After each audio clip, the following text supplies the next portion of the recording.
श्री गणेशाय नमः। दोस्तों, नारद पुराण में एकादशी व्रत की महिमा के गुणगान में श्री सनक जी कहते हैं, नास्ति गंगा समम तीर्थम, नास्ति मात्र समो गुरुः, नास्ति विष्णु समम दैवम, तपो नाम सनात परम, नास्ति क्षमा समम माता, नास्ति कीर्ति समम धनम, नास्ति ज्ञान समो लाभो, न च धर्म समः पिता, न विवेक समो बंधु, नरकादस्य परम व्रतम। अर्थात गंगा के समान कोई तीर्थ नहीं है, माता के समान कोई गुरु नहीं है, भगवान विष्णु के समान कोई देवता नहीं है और उपवास से बढ़कर कोई तप नहीं है।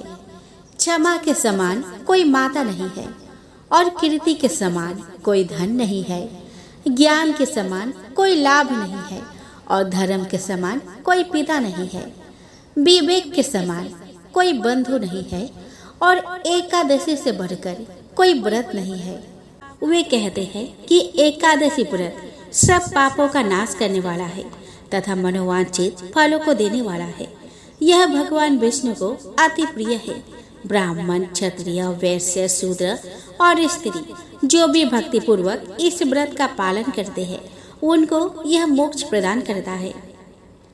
दोस्तों, आज ज्येष्ठ मास की कृष्ण पक्ष की अपरा एकादशी है और आज इस पावन दिन पर मैं आपको एकादशी व्रत में सुनी जाने वाली कथा सुनाऊंगी, जिसमें अपरा एकादशी व्रत कथा, भद्रशील और गालब मुनि की पुरातन ऐतिहासिक कथा, तुलसी माता की कथा शामिल है। दोस्तों, एकादशी के दिन गर्भ गीता का श्रवण करना बहुत ही लाभकारी सिद्ध होता है। इसीलिए इस वीडियो में आप गर्भ गीता का भी रसपान करेंगे और सबसे अंत में आप श्रवण करेंगे एकादशी माता की आरती। तो चलिए दोस्तों, श्री लक्ष्मी नारायण के चरणों का ध्यान करते हुए आज की कथा शुरू करें। दोस्तों, युधिष्ठिर कहने लगे कि हे भगवान, ज्येष्ठ कृष्ण एकादशी का क्या नाम है तथा उसका महात्मा क्या है, सो कृपा करके कहिए।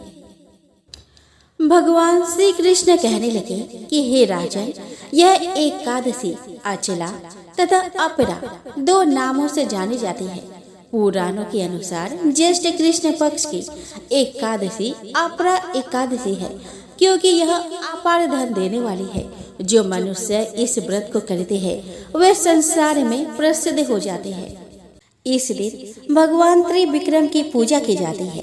अपरा एकादशी के व्रत के प्रभाव से ब्रह्म हत्या, भूत योनि, दूसरों की निंदा आदि के सब पाप दूर हो जाते हैं। इस व्रत के करने से पर स्त्री गमन, झूठी गवाही देना, झूठ बोलना, झूठे शास्त्र पढ़ना या बनाना, झूठा ज्योतिषी बनना तथा झूठा वैद्य बनना आदि सब पाप नष्ट हो जाते हैं। जो क्षत्रिय युद्ध से भाग जाए वे नरकगामी होते हैं, परंतु अपरा एकादशी का व्रत करने से वे भी स्वर्ग को प्राप्त होते हैं। जो शिष्य गुरु से शिक्षा ग्रहण करते हैं फिर उनकी निंदा करते हैं वे अवश्य नरक में पड़ते हैं, मगर अपरा एकादशी का व्रत करने से वे भी इस पाप से मुक्त हो जाते हैं। जो फल तीनों पुष्कर में कार्तिक पूर्णिमा को स्नान करने से या गंगा तट पर पितरों को पिंडदान करने से प्राप्त होता है, वही अपरा एकादशी का व्रत करने से प्राप्त होता है। मकर के सूर्य में प्रयागराज के स्नान से, शिवरात्रि का व्रत करने से, सिंह राशि के बृहस्पति में गोमती नदी के स्नान से, कुंभ में केदारनाथ के दर्शन या बद्रीनाथ के दर्शन, सूर्य ग्रहण में कुरुक्षेत्र के स्नान से, स्वर्ण दान करने से अथवा अर्ध प्रसूता गोदान से जो फल मिलता है वही फल अपरा एकादशी के व्रत से मिलता है। यह व्रत पाप रूपी वृक्ष को काटने के लिए कुल्हाड़ी है, पाप रूपी ईंधन को जलाने के लिए अग्नि है, पाप रूपी अंधकार को मिटाने के लिए सूर्य के समान है और मृगों को मारने के लिए सिंह के समान है। अतः मनुष्य को पापों से डरते हुए इस व्रत को अवश्य करना चाहिए। अपरा एकादशी का व्रत तथा भगवान का पूजन करने से मनुष्य सब पापों से छूटकर विष्णु लोक हो जाता है। इसके प्रचलित कथा के अनुसार प्राचीन काल में महीध्वज नाम का एक धर्मात्मा राजा था। उसका छोटा भाई बज्रध्वज बड़ा ही क्रूर, अधर्मी तथा अन्यायी था। वह अपने बड़े भाई से दोष रखता था। उस पापी ने एक दिन रात्रि में अपने बड़े भाई की हत्या करके उसके देह को एक जंगली पीपल के नीचे गाड़ दिया। इस अकाल मृत्यु से राजा प्रेतात्मा के रूप में उसी पीपल पर रहने लगा और अनेक उत्पात करने लगा। एक दिन अचानक धौम्य नामक ऋषि उधर से गुजरे। उन्होंने प्रेत को देखा और तपोबल से उसके अतीत को जान लिया। उसने तपोबल से प्रेत उत्पात का कारण समझा। ऋषि ने प्रसन्न होकर उस प्रेत को पीपल के पेड़ से उतारा तथा परलोक विद्या का उपदेश दिया। दयालु ऋषि ने राजा के प्रेत योनि से मुक्ति के लिए स्वयं ही अपरा एकादशी का व्रत किया और उसे आगति से छुड़ाने को उसका पुण्य प्रेत को अर्पित कर दिया। इस पुण्य के प्रभाव से राजा की प्रेत योनि से मुक्ति हो गई। वह ऋषि को धन्यवाद देता हुआ दिव्य देह धारण कर पुष्पक विमान में बैठकर स्वर्ग को चला गया। हे राजा, यह अपरा एकादशी की कथा मैंने लोक हित के लिए कही है। इससे पढ़ने अथवा सुनने से मनुष्य सब पापों से छूट जाता है। आइए दोस्तों, अब हम श्रवण करें भद्रसेन और गालब मुनि की ऐतिहासिक कथा। दोस्तों, पूर्व काल की बात है। नर्मदा के तट पर गालब नाम से प्रसिद्ध एक सत्यपरायण मुनि रहते थे। वे सम और दम से संपन्न तथा तपस्या के निधि थे। सिद्ध, चारण, गंधर्व, यक्ष और विद्याधर आदि देव योनियों के लोग भी वहाँ विहार करते थे। वह स्थान कंद, मूल, फलों से परिपूर्ण था। वह मुनियों का बहुत बड़ा समुदाय निवास करता था। विप्रवर गालब वह चिरकाल से निवास करते थे। उनके एक पुत्र हुआ जो भद्रसेन नाम से विख्यात हुआ। वह बालक अपने मन और इंद्रियों को वश में रखता था। उसे अपने पूर्व जन्म की बातों का स्मरण था। वह महान भाग्यशाली ऋषि कुमार निरंतर भगवान नारायण के भजन चिंतन में ही लगा रहता था। महामती भद्रसेन बालोचित क्रिया के समय भी मिट्टी से भगवान विष्णु की प्रतिमा बनाकर उसकी पूजा करता और अपने साथियों को समझाता कि मनुष्य को सदा भगवान विष्णु की आराधना करनी चाहिए और विद्वानों को एकादशी व्रत का पालन भी करना चाहिए। मुनीश्वर भद्रसेन द्वारा इस प्रकार समझाए जाने पर उसके साथी शिशु भी मिट्टी से भगवान की प्रतिमा बनाकर एकत्र या अलग अलग बैठ जाते थे और प्रसन्नता पूर्वक उसकी पूजा करते थे। इस तरह वे परम सौभाग्यशाली बालक भगवान विष्णु के भजन में तत्पर हो गए। भद्रसेन भगवान विष्णु को नमस्कार करके यही प्रार्थना करता था कि संपूर्ण जगत का कल्याण हो। खेल के समय वह 2 घड़ी या 1 घड़ी भी ध्यानस्थ हो एकादशी व्रत का संकल्प करके भगवान विष्णु को समर्पित करता था। अपने पुत्र को इस प्रकार उत्तम चरित्र से युक्त देखकर तपोनिधि गालब मुनि बड़े विस्मित हुए और उसे हृदय से लगाकर पूछने लगे। वे बोले, उत्तम व्रत का पालन करने वाले महाभाग भद्रसेन, तुम अपने कल्याणमय शील स्वभाव के कारण सचमुच भद्रशील हो। तुम्हारा जो मंगलमय चरित्र है वह योगियों के लिए भी दुर्लभ है। तुम सदा भगवान की पूजा में तत्पर, संपूर्ण प्राणियों के हित में संलग्न तथा एकादशी व्रत के पालन में लगे रहने वाले हो। शास्त्र निषिद्ध कर्मों से तुम सदा दूर रहते हो। तुम पर सुख दुख आदि द्वंद्वों का प्रभाव नहीं पड़ता।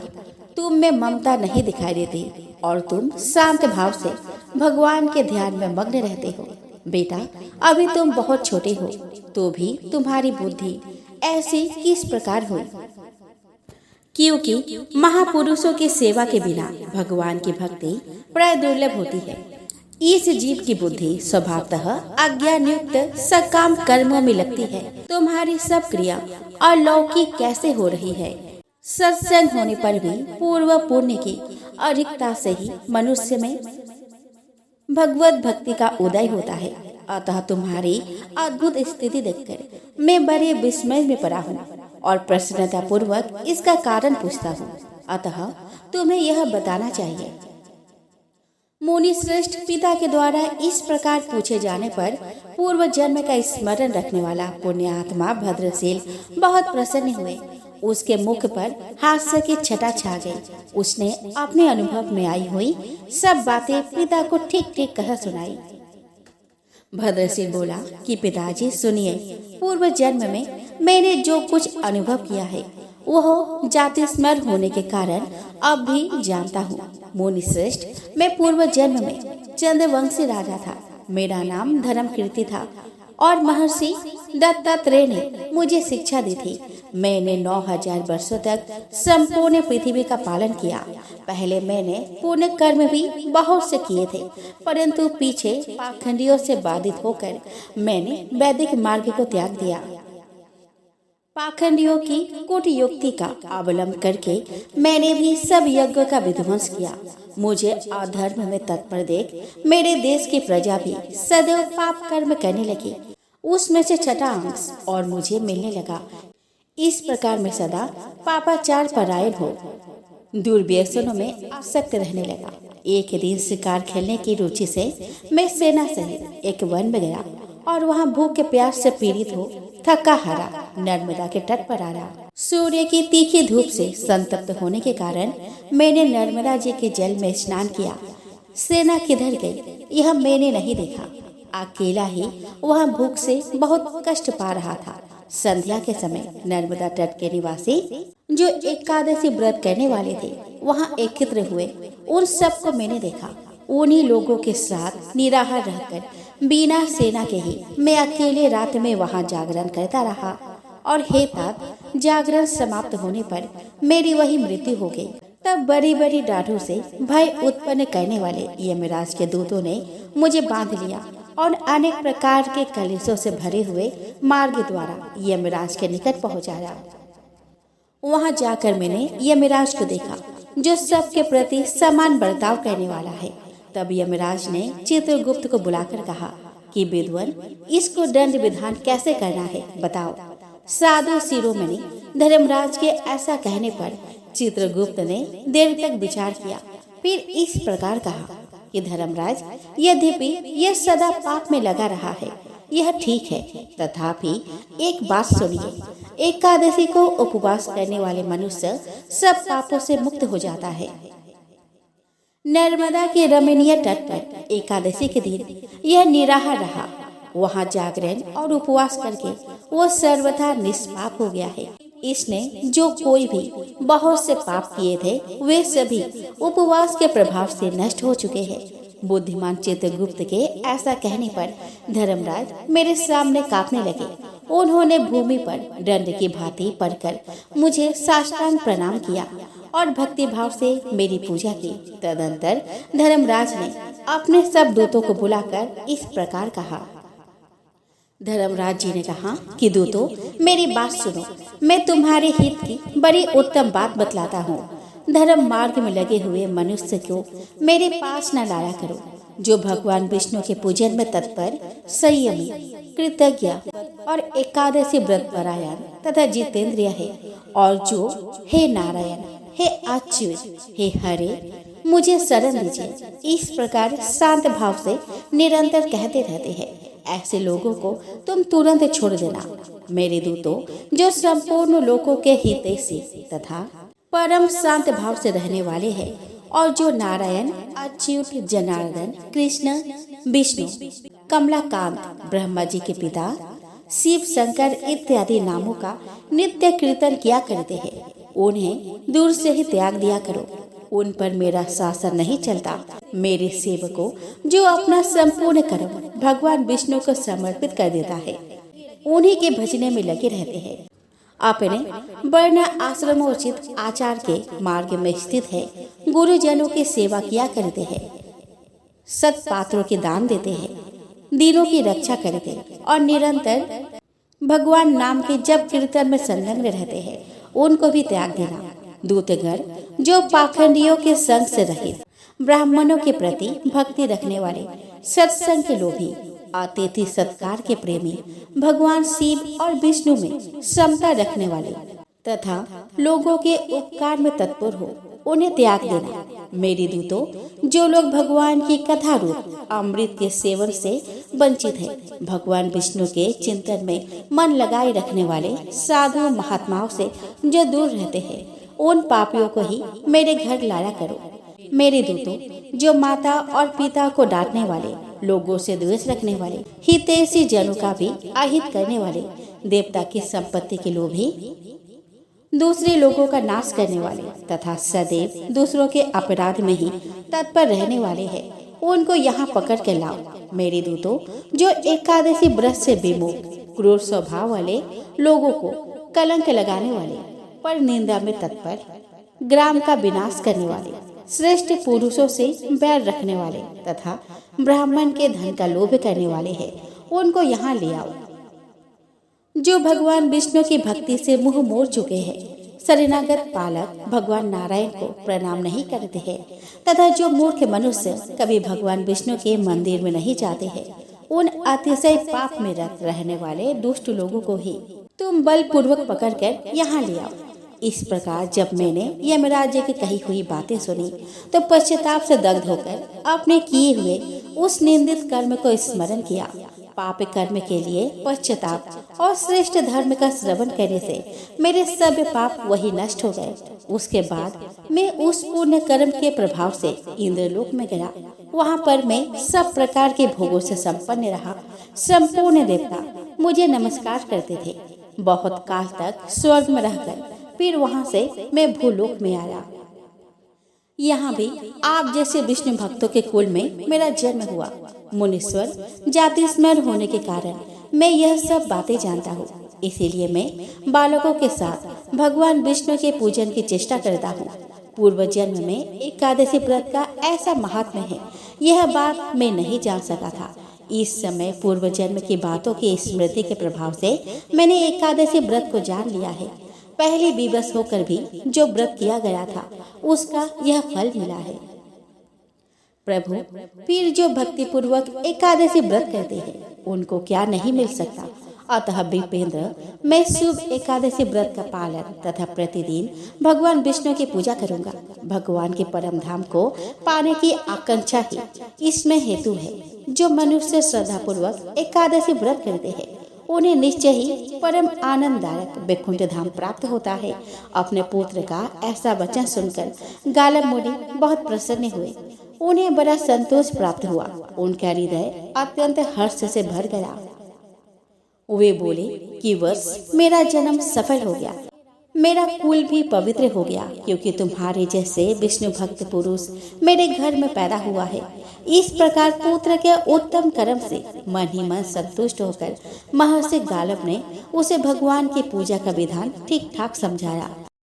आइए दोस्तों, अब हम श्रवण करें तुलसी माता की कथा। दोस्तों, एक कन्या थी। जब वह थोड़ी बड़ी हुई और उसे समझ में आने लगी, तब से ही वह तुलसी माता की पूजा करने लगी। उनका मानना था कि तुलसी माता जी का पूजन करने के बाद ही खाना बनाया जाता है और खाना खाया जाता है। जब वह कन्या विवाह के लायक हुई, तब उसके माता पिता ने उसके शादी करवा दी। कन्या को उसके माता पिता ने दहेज में भी तुलसी का गमला दिया था। वह प्रतिदिन सवेरे उठकर ही पूजा करती और उसके बाद ही खाना खाती थी। उसकी दो जेठानियां थी। वह दोनों उसका मजाक उड़ाती थी और कहती थी कि बड़े नियम धर्म वाली बनती है। उन दोनों ने उसे तरह तरह के कष्ट देने लगे।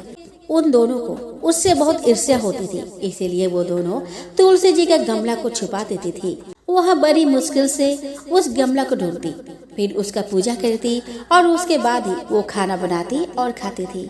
एक दिन तो उसके जेठानियों ने क्या किया कि गमला ही दूर फेंक दिया। कन्या ने खूब ढूंढा पर उसे गमला नहीं मिला। वह बहुत ही परेशान हो गई। उस दिन तो उसने खाना भी नहीं खाया। उसका नियम जो था, उस कन्या की सच्ची भक्ति देखकर तुलसी माता उससे बहुत प्रसन्न हो गई और उसके कमरे में तुलसी माता का गमला प्रकट हो गया। अगले दिन सुबह जब वह उठी तो वो क्या देखती है कि उसके खाट के चारों कोनों पर तुलसी माता का गमला आ गया है। यह देखकर वह बहुत प्रसन्न हो गई कि अब मेरी तुलसी माता को कोई चुरा नहीं सकता। पूजा करने के लिए भी कहीं और जाना नहीं पड़ेगा और कोई मेरी तुलसी माता को फेंक भी नहीं सकता। वह तो जल्दी उठकर स्नान करी और तुलसी माता की पूजा करी। जब वह खाना खाने बैठी तो उसके जेठानी मजाक उड़ाने लगी कि लो, देवरानी का नियम धर्म पूरा हो गया। उसने पूछा कि तुलसी जी का पूजा कर ली क्या? देवरानी धीरे से बोली कि हाँ, मैंने कर ली। जेठानिया बोलती है कि कहाँ से कर ली? गमला तो फेंक दिया गया था। देवरानी कहती है कि देख लो, मेरे कमरे में खाट पर तुलसी जी लग रही है। जेठानिया बहुत शर्मिंदा हुई और बोली कि देवरानी, तेरी भक्ति सच्ची है, हमने तुझे बहुत परेशान किया, हमें माफ कर दे। देवरानी उन्हें माफ कर दी। हम भी तुलसी माता जी से यही प्रार्थना करते हैं, हे तुलसी माता, जैसे कृपा आपने देवरानी पर करी वैसे हम सब पर करना। गर्भ गीता की शुरुआत में अर्जुन भगवान से यही प्रश्न पूछते हैं कि आत्मा का पुनः पुनः जन्म क्यों होता है? इस जन्म में उसके क्या कर्तव्य होते हैं? किन पाप कर्मों के कारण वह जीवन में अनेक दुखों को पाता है और किन कर्मों के कारण वह जीवन में अनेक सुखों की प्राप्ति करता है? और अंत में वह कौन सा मार्ग है जिसके द्वारा वह मोक्ष और मुक्ति को प्राप्त करता है? अर्थात वह आत्मा कब भगवान में ही लीन हो जाती है और उस आत्मा का जन्म मरण का सारा दुख समाप्त हो जाता है। परंतु जिसे मुक्ति नहीं मिलती, उन्हें अलग अलग योनियों में जन्म लेकर अपने अच्छे व बुरे कर्म को भोगना पड़ता है। अर्जुन कहते हैं कि हे भगवान, कृपया बताइए कि जीव जब गर्भ में आता है तो वह किस पूर्व कर्म के कारण आता है? हे मधुसूदन, प्राणी जन्म के पूर्व गर्भवास का कष्ट भोगता है और जन्म लेते समय भी असहाय कष्ट पाता है। इसके उपरांत वह संसार में रहकर रोग पीड़ा भोगता है, उसे बुढ़ापा आता है, प्राणी की मृत्यु भी होती है। अस्तु प्रभु जी, कृपया यह बताएं कि वे कौन सा कर्म है जो प्राणी को जन्म मरण से रहित बनाते हैं?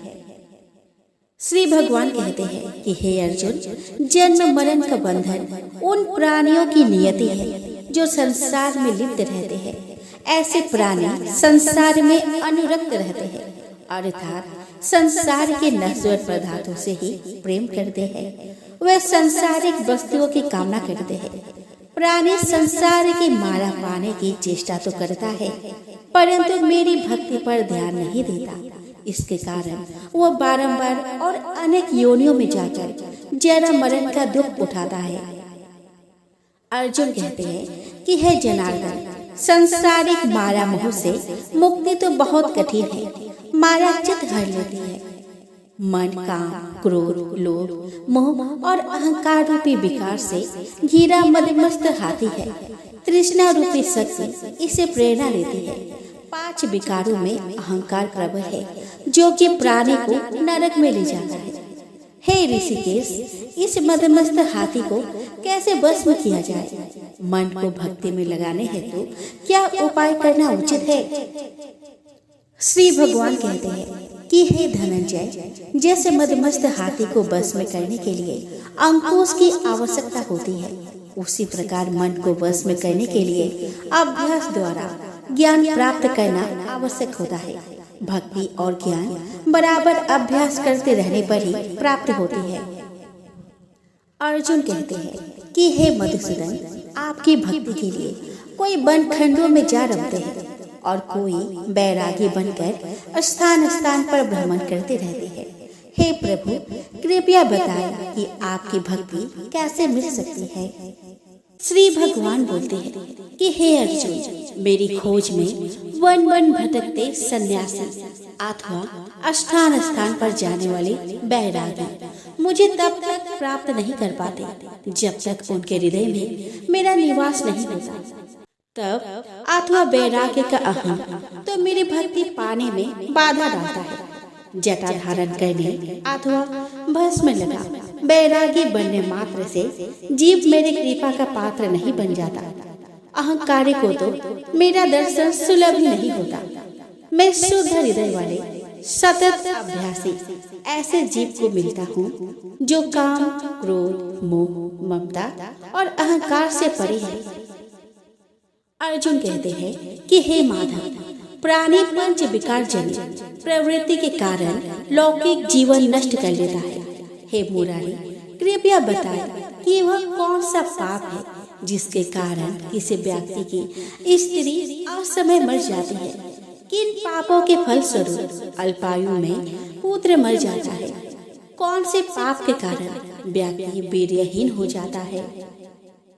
श्री भगवान कहते हैं कि किसी का लिया हुआ ऋण नहीं चुकाने वाला व्यक्ति पत्नी हानि का दुख उठाता है, उसी प्रकार किसी की धरोहर को न लौटाने वाले का पुत्र अल्प आयु में मर जाता है।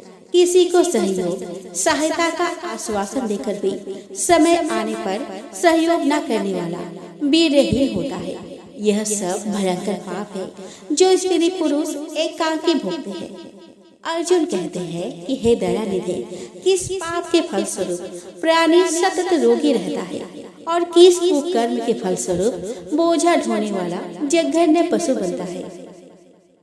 श्री भगवान कहते हैं कि हे अर्जुन, कोई सौभाग्य काक्षिणी कन्या को बेचने वाला सतत रोगी रहता है। अभक्ष्य भोजन और मादक द्रव्य का सेवन करने वाला अधम योनि में जन्म लेता है। झूठी गवाही देने वाला, भोजन बनाकर पंच कबल कर स्वयं भोजन करने वाला बिल्ली और सूकर की योनि प्राप्त करता है। अर्जुन कहते हैं कि हे प्रभु, इस संसार में जिनको आपने धन धान्य दिया है और उत्तम साधन दिए हैं, तो उनका पुण्य क्या था। श्री भगवान कहते हैं कि उत्तम रीति से सुयोग्य पात्र को स्वर्ण आदि दान करने वाला धन धान्य और वाहन आदि पाता है। सत्य सनातन वैदिक रीति से सुयोग्य वर को विधि पूर्वक कन्यादान करने वाला उत्तम मानव योनि का अधिकारी बनता है। अर्जुन कहते हैं कि हे प्रभु, संसार में कोई तो सर्वांग सुंदर है और कोई कुरूप है। सो श्रेष्ठ स्वास्थ्य और स्वरूपवान शरीर किन पुण्य से मिलता है। श्री भगवान कहते हैं कि हे कौन है, पुरुष का रूप स्वरूप नहीं, गुण महत्वपूर्ण है, फिर भी आकर्षक देह संत विद्वानों की सेवा एवं निरंतर ज्ञान की आकांक्षा के फलस्वरूप मिलती है। अर्जुन कहते हैं कि हे दयानिधि, प्राणी धन और सांसारिक सुखों से मोह क्यों रखता है। श्री भगवान कहते हैं कि हे महाबाहु, अगर मेरी कृपा से प्राणी वंचित हो जाए तो धन दौलत और सांसारिक रूप आदि से प्रीति करने लगता है। यह सब नाशवान है। विवेकी साधक को इसे दूर रहना चाहिए। जो व्यक्ति सांसारिक व्यामोह से मुक्त हो काशी, हरिद्वार, अवंतिका, अयोध्या आदि पवित्र स्थलों के दर्शन और मेरी निष्काम भक्ति करता है, वह राजा जैसे संपन्नता और ज्ञान प्राप्त करता है। इसी प्रकार विनम्र भाव से दान करने वाला, कामना रहित होकर दूसरों की सेवा करने वाला सदा अपनी आवश्यकता अनुसार धन पाता है। उसकी काया निरोगी रहती है। अर्जुन कहते हैं कि हे प्रभु, प्राणी में रक्त विकार, खंडवायु, अंधा अथवा पंगुता का कारण क्या है, बताने की कृपा करें। श्री भगवान कहते हैं कि हे धनंजय, मेरी भक्ति से परे माया लिप्त नैसे व्यसनों में रत रहने वाला, क्रोधी, रक्त विकार, आलस्य में डूबे, दारिद्र्य, शील संयम रहित, खंडवायु जैसे रोग से ग्रस्त होते हैं, पतिव्रत धर्म का उल्लंघन करने वाली स्त्री और संयम रहित पति में पंगुता और ज्योतिहीनता आती है। अर्जुन कहते हैं कि हे जगत गुरु, कृपया करके गुरु दीक्षा के विषय में कुछ बताइए। श्री भगवान कहते हैं कि हे कौंतेय, तुम धन्य हो और धन्य है तुम्हारी माता। तुम्हारा यह प्रश्न संसार के लिए कल्याणकारी है। हे पार्थ, संयमी और इंद्रियों को वश में करने वाला कोई सिद्ध पुरुष जो इस भक्ति और परोपकार में लगा हो, गुरु रूप धारण करे। अपने गुरु के मार्गदर्शन में मेरी आराधना कर व्यक्ति गुरु कृपा से मेरी भक्ति पाता है। ऐसे गुरु से विमुख प्राणी सप्तग्राम को मारने का पाप भोगता है। उसका मुख देखना भी पाप है। जैसे मदिरा भांड से सटा गंगाजल अशुद्ध हो जाता है, उसी प्रकार गुरुद्रोही गृहस्थ साधक की साधना निष्फल रहती है। ऐसा व्यक्ति कुकुर, सूकर, गर्दभ का आदि योनियों को पाता है। वो अजगर के समान आलस्य में डूबा तिरस्कार पाता है। अतः गुरु आज्ञा पालक साधनशील व्यसन रहित जीवन व्यतीत करना चाहिए। हे धनंजय, गुरु दीक्षा बिना साधक का उद्धार नहीं होता है। मेरी भक्ति की इच्छा करने वाले को गुरु धारण करना उत्तम है। जैसे नदियों में गंगा, व्रतों में एकादशी और जीवों में मनुष्य तन श्रेष्ठ है, उसी प्रकार साधक की सिद्धियों में गुरु कृपा श्रेष्ठ है। गुरु सेवा का फल अश्वमेघ यज्ञ से भी अधिक फलदायी है। इति संपूर्ण गर्भ गीता यही समाप्त होता है।